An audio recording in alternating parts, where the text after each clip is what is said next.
Hello and welcome to UNAFF Forum Presents 60th San Francisco International Film Festival. To give you a little bit flavor of this year's big celebration, we have three wonderful guests in our studio. Amanda Salazar is here. She's a programmer, one of the programmers for the San Francisco International Film Festival. Mario Furloni, who is the director of Gut Hacking, so it's a short documentary which is going to be presented during the festival. And we also have probably one of the youngest filmmaker ever in our program. Elizabeth Hewlett is here with us, and she's going to talk about her short film, The Missing Part of Me. Welcome to our studio, and I'm going first to start actually with Amanda and ask her about this very, very special San Francisco International Film Festival this year, where it's going to be, what kind of celebration, what kind of events and locations, something new this year, and how we're going to trigger our audience to come and see this beautiful way of presenting one of the oldest film festival in the world. That is true. We're going to have a wonderful event. We're celebrating 60 years. So as you already mentioned, we're the oldest film festival in the US, but one of the oldest in the world. We're going to be showing over 200 films, taking over the East Bay for East Bay and San Francisco for 2 weeks. So our dates have moved. We're actually earlier this year. So I'm actually a couple weeks earlier. So most people are probably used to coming to the festival towards the end of April, going into May, and we're now early April, the 5th through the 19th. As I had mentioned, because it's our 60th year, that means bigger and better for our birthday. And we've done a lot of interesting things with our program, I think, to expand certain programs that we're doing really well that we wanted to kind of emphasize, and definitely change certain things that as our growth of programming is kind of moving into year-round programming as well. And so a perfect example is how our galas, which were definitely held during the festival, are going to be kind of actually moved towards the fall, which we did a little bit last year, but we have then kind of opened that up to tributes, and we're going to be tributing quite a few luminaries in the film world this year, and quite more of them. And the nice thing with that is that we don't have to really kind of pigeonhole a gala around a director specifically. So the people that we are tributing, for example, are I would say jack of all trades, but really, they're filmmakers, they're writers, and they're also, novelists. And so a good example, Ethan Hawke will be tributing at the festival, and not just for, his, obviously prolific acting career, but as a director and a writer. We'll also be tributing John Ridley, who, and we're going to be showing one of his, essentially the first episode of his new TV show, Gorilla. Other highlights, as you can imagine, include kind of our, big nights, which are our opening, centerpiece, and closing night. And I would just like to mention, I think our closing night is going to be incredibly special, and hoping that both of you two can attend, and you as well, and anybody that's watching, because it's something that has been in the works for a couple of years now. So thinking about the 60th and kind of what that represents for the festival and being such an institution in the Bay Area, the programming team was working with, it was trying to find the right fit for what could just be not just a normal closing night film.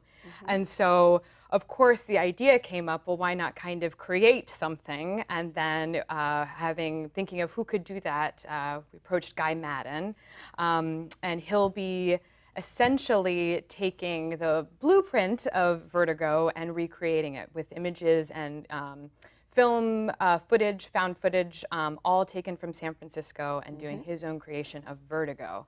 And then there'll be a live score by Kronos Quartet. So beautiful. So a lot of local people. A lot of local Kronos people. Quartet is actually also local. So, yes. And talking about local people, we do have, as I said, two wonderful filmmakers who are part of the 60th San Francisco International Film Festival. So, Maria, I would like to start with you and your short film.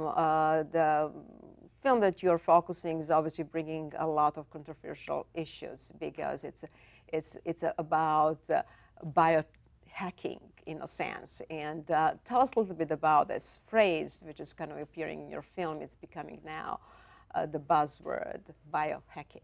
Oh, thanks for having me. So the film started with my film partner, Kate McLean, who co-directed the film with me.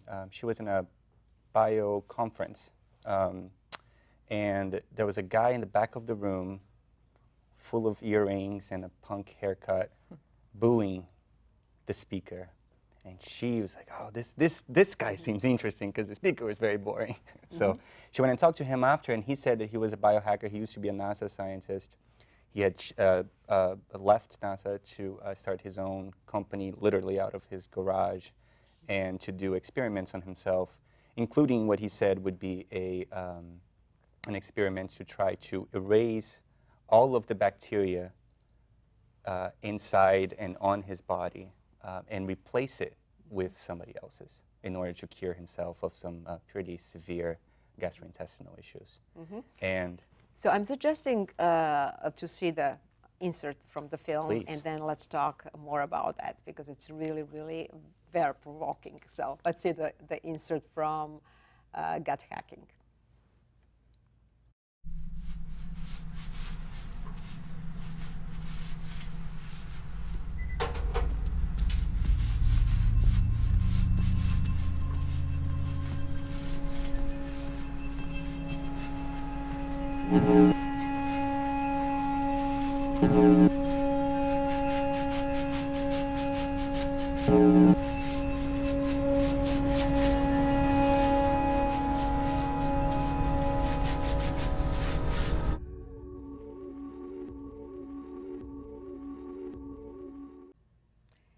So we just saw the clip from the film Gut Hacking. Mario Furloni is here with us, one of the filmmakers at the 60th San Francisco International Film Festival. So Mario, the shots that we saw from this clip also are telling us about the very peculiar way of bringing the story, because you had your camera in a very intimate places where your subject is behaving. So tell us a little bit about this work and intimacy with your subject and the story and obviously the film. Absolutely. So when the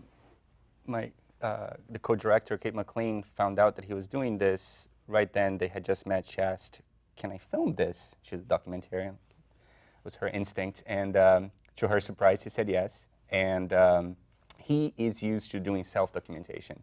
And so when we proposed to do the film with him, he gave us the kind of access that you dream of as a filmmaker to have with your subjects. And he knew enough also about cameras and how films are made in order to know that, oh, we know we have to do this shot and we have to do that shot, which is also another thing that when you're doing documentaries is sometimes tricky. You know, so people are asking, like, why are you doing this again? We already did it, or, you know, so it's that kind of access we were very lucky to get. And we decided, both in the filming and the way the film was edited, to give it a genre that was not just your sort of regular standard non-flavored documentary. We gave it sort of like a horror / sci-fi genre that seemed to fit the subject very well. And talking about having a different angle and just trying to do something different, we have also Elizabeth here, who tried to find in your history, Elizabeth, of the family from Nicaragua. You're just really, really searching of the meaning. Where exactly am I? What exactly I'm doing? What is the history of my family? And so I decided to go to Nicaragua and connect with your family members there. So what did you find? Wow, where do I start? Well, one of the first things I found was that I don't have to be as scared as I thought I was, because me going to, you know, out of the country for the first time, so many things are going through my head, like, oh my gosh, I've never met my family before, I've never been in this place before, I'm kind of terrified, and, you know, and the moment like I meet a lot of my family for the first time, I realize, oh my gosh, I have nothing to be afraid of, I'm in such good hands. And just that comfort just meant the whole world to me. And just realizing that, like, this is a part of me. This is a part of me that I've never really like knew that personally until that point. And to explore that just meant the world. So let's see the clip from the film, The Missing Part of Me.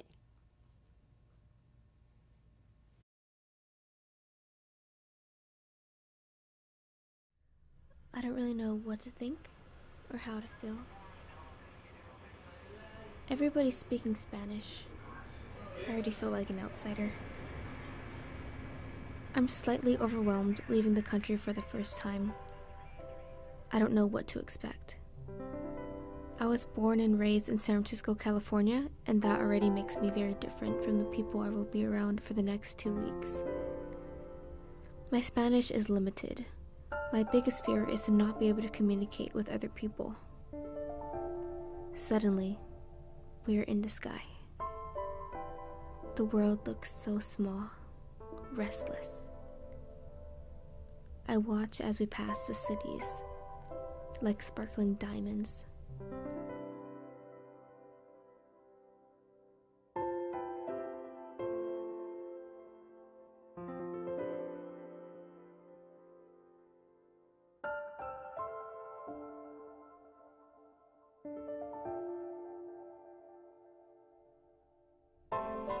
The golden sun kisses the wings of the plane, and I see land from another world.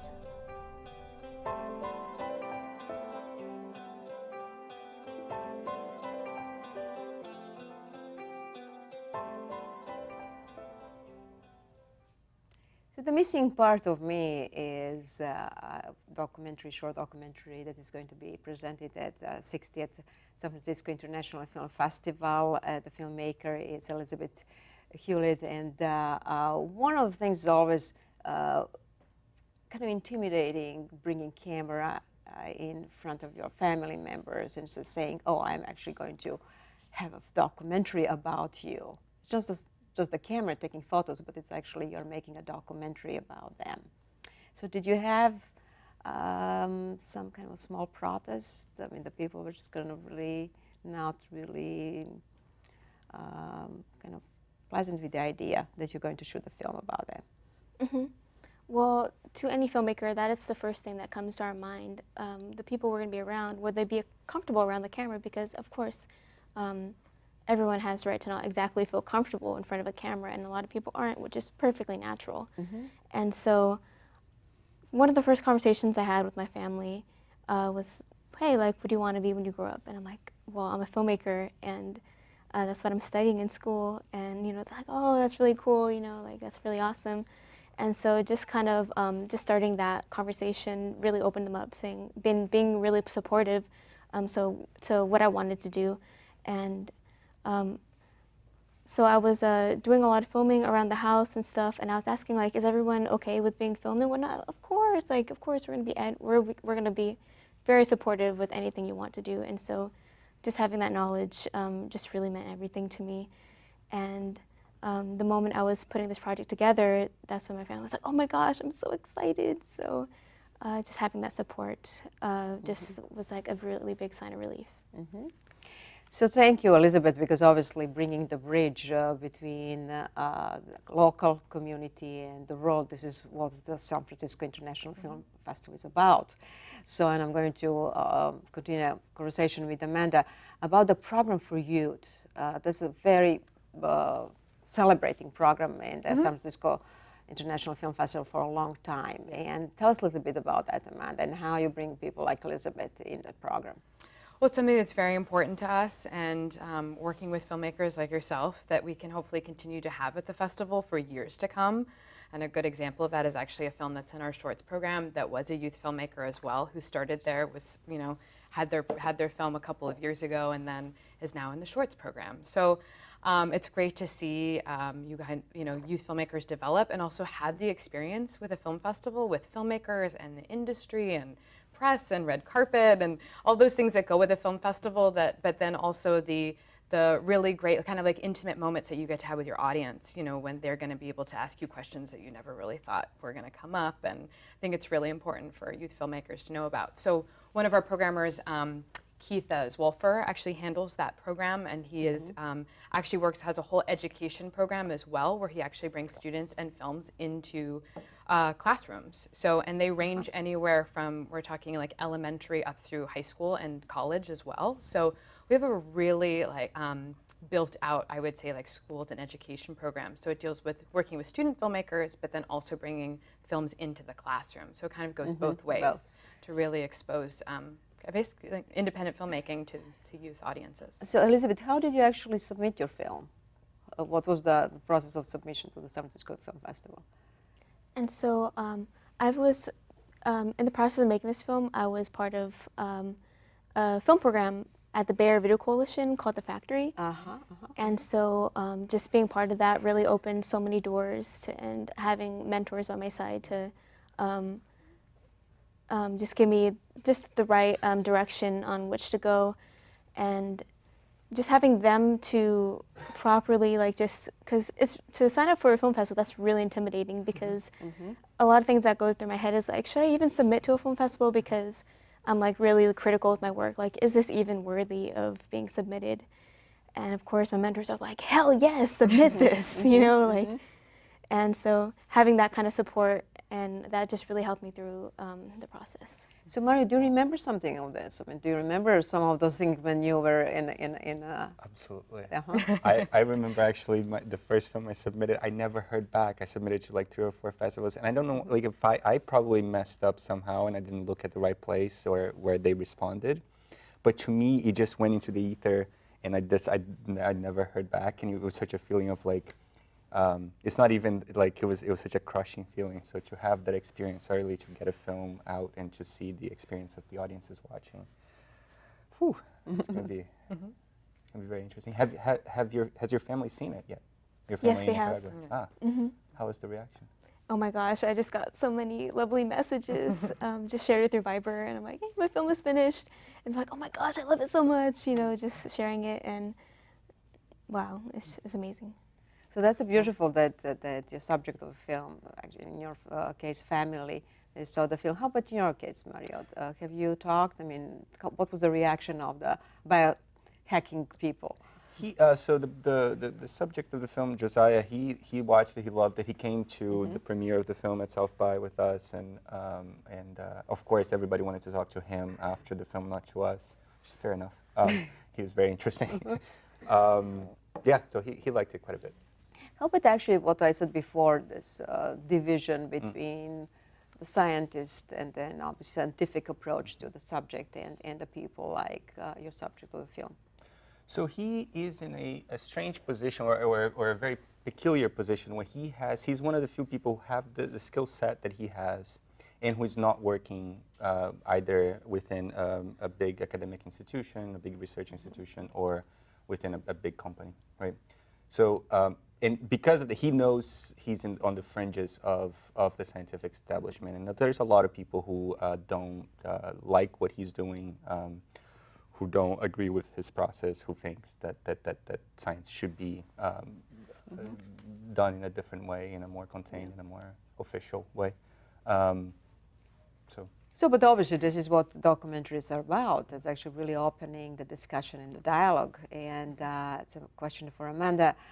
Dialogue and the panels were really a huge part of the San Francisco International Film Festival. So tell us a little bit about what will be, for our audience, interesting way of exploring different issues in the community and also in documentary filmmaking.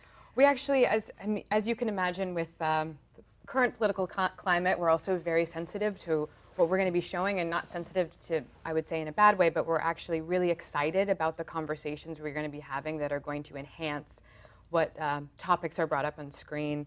And again, with it being our 60th, there's going to be more of them. So typically, you know, besides the normal, I would say, Q&A that we're hoping to have with most of all of our films, we will have, say, producer, director, you know, a filmmaker, subject, come up to talk about the film afterwards. We're having more kind of built out, I would say, collaborations or discussions with a couple of films. And some that come to mind is actually a film, City of Ghosts, which is Matthew Heinemann's latest documentary. He did Cartel Land most recently. And his newest film is specifically about citizen journalists in Syria. And so he, the journalists, or the people that actually started the hashtag Raqqa is being slaughtered silently. And we're actually going to be having Human Rights Watch is going to be joining us for a conversation afterwards, and we'll be actually bringing in a journalist who is working in Syria right now. And so, and Matthew will be there as well. So it's kind of this you know, some subjects that aren't necessarily in the film but can speak to the topics that are brought up, and I think will lead to very obviously interesting conversations. Funny enough, Kate, also your co-director, produced a film, a feature documentary, Bill Nye Science Guy, and that will also include essentially a collaborative conversation. So with Kate, but then also the co-directors Jason and David, and Bill Nye the subject. We're going to be bringing Dr. Jeannie Scott and also Tom McFadden. Both of those are people that have passion for science, but Jeannie specifically, you know, teaches, you know, worked with Bill on teaching him about how to speak about, I would say, I'm kind of like losing loss for words here, but kind of how to battle like kind of climate change deniers. And then Tom McFadden, he actually works with kids to do YouTube videos about science, but specifically rap videos. And so he actually can go back to and says, you know, that he found inspiration in Bill when he first started doing this. So that will be obviously discussion, you know, specifically tailored to about science being taught in schools and the importance of, you know, teaching kids. And also, Amanda, the other panel or discussion is going to be with the representatives of Pixar. Oh, which yes, is really absolutely. a huge part, because we are so happy in the Bay Area to have Pixar, and animation it's one of those wonderful experiences always. And that's actually a part of, I'm glad you brought that up, that's a part of our, essentially, our new creativity summit. So this is really celebrating, again, what makes San Francisco Film Festival, but what makes us unique, and that is, you know, tech and what tech innovation specifically within film and how we can have conversations with that. So to kick that off will be Ed Catmull from Pixar, Disney Animation Studio, will be speaking, and that's also, anyone can go and see that, and it will be held at the new Dolby Cinema, which is, you know, kind of is perfect for that kind of environment, right? Because it's a new building. It's a new building. It's part of also kind of our expansion, I would say, of theaters. We are definitely, our footprint is very large this year. I think last year we definitely had a much more mission. We were based much more in the mission, and we're definitely going to be in the mission, but we're going to be utilizing the new SF MoMA theater, if anybody has been there. It's gorgeous. Also, like I said, the Dolby one, perfect sound. I mean, the picture's going to be great too, but those, I mean, you can imagine the sound there. And Yerba Buena Center. And the Yerba Buena Center. So we'll be up actually in both of the screens there. So we'll have a really great downtown presence, which we haven't really been in before. Also be at the PFA, so we'll be over in Berkeley as well. And then we're going to be also in the Mission, utilizing the Roxy, Victoria, you know, Castro. Like your film gets to play in the Castro, which is rather exciting. I can also say for a youth filmmaker. So, so we'll definitely have a very large footprint of theaters as well. And the way how San Francisco Film Festival is making publicity for the filmmakers is definitely website. So Amanda, can you tell us a little bit about the website and the way how you make publicity for the filmmakers? And then I was wondering also about your way of using social media and trying to intrigue audience. So. Well, it's also great that you brought that up, because we also just announced our new name. We're now SFFILM, so our website has changed. We're sffilm.org. I won't say the other one, because that one we don't have to mention it anymore.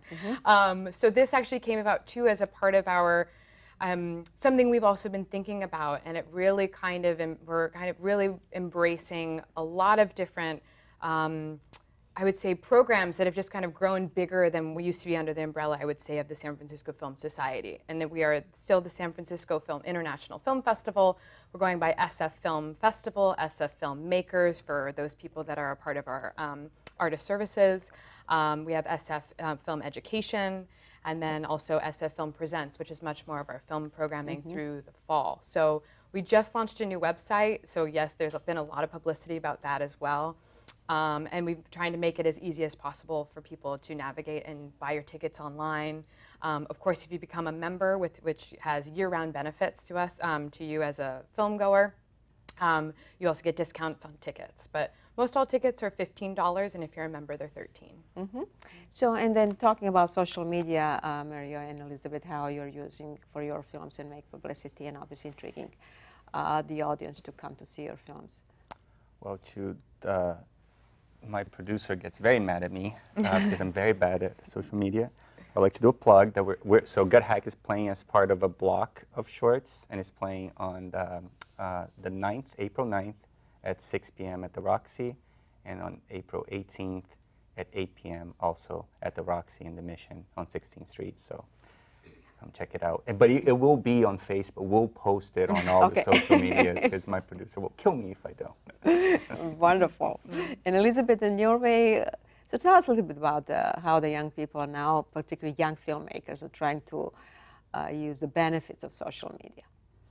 Wow, well, it's a digital age. Social media is taking over, and there's a lot of pros and cons to that. And one of the pros to that is that you could definitely use social media as a way to put your work out there, as a platform for people to come to check out your work. And that's what I use, like things like my Facebook and my Instagram, my YouTube for, is just a platform for my work to be there. And on my Instagram, I recently posted the poster for my film, and to have that out there and having a lot of my family members and friends supporting me and who's going to come through, that just means like so much, and I'm so excited. How about the young Nicaraguan filmmakers? Have you had a chance maybe to connect through the social media with some Nicaraguan filmmakers? As far as Nicaraguan filmmakers, I haven't been able to connect too much with them, but a lot of my family in Nicaragua were always contacting each other through social media, and so that's just definitely been a really good thing. Wonderful. Amanda, just last question for the, again, audience. Regarding tickets, you said that the tickets are $15 per For each general film, for the general screenings, and so, and then also if you want to buy like a pass or the film festival parties or special tickets for that? Yes. So, I mean, we definitely try and make it as easy as possible, and I would say first and foremost, go online. You can really get all information for that, and I say that too because depending on certain screenings where the tributes are a little bit more, but all reasonably priced. You know, they range from like $20 to $25, and you could go see, you know, one of, you know, you could see Ethan Hawke speak, or, you know, it's some of the special programs. Yes. And I'm going to also suggest to get this catalog, which is going to be in different places in the Bay Area. So good luck with the films, and thank you so much for being in the studio, Amanda. Also, good luck with the film festival. This was our program about the 60th San Francisco International Film Festival. Please come and see it. Thank you so much for being our guests. Thank you.